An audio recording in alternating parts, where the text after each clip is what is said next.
कालपुरुषर शेष राशि हूँ मीन राशि।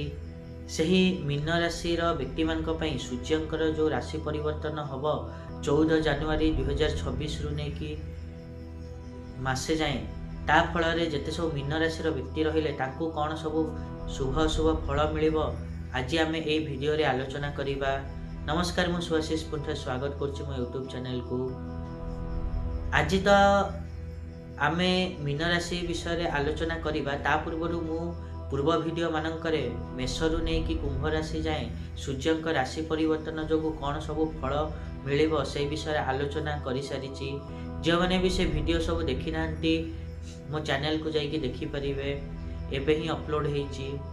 तो आज आम परवर्ती राशि अर्थात शेष राशि कालपुरुषर मीन राशि विषय आलोचना करिबा कि मीन राशि जिते सब व्यक्ति अच्छा सूर्यंकर जो राशि परिवर्तन हम 14 जनवरी 2026 परठू ता फल कौन सब शुभ शुभ फल मिल से विषय आज वीडियो रे तो डिटेल्स आलोचना करिबा।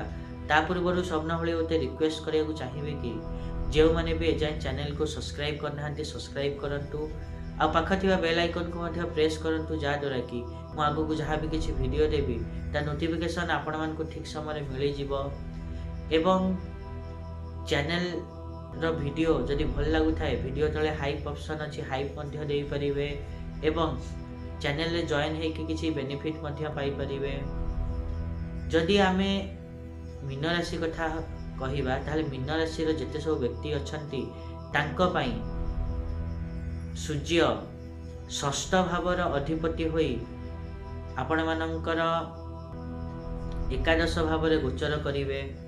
तो यह फल आपण मैंने देखिए कि जेते सब मीन राशि व्यक्ति माने अछंती तांको एही समय धन लाभ हम यही गोचर काल एवं आपण मानकर उन्नति एवं आर्थिक स्थिति को देखिकी अन्य लोक मैंने यही समय ईर्षा करि पारंती।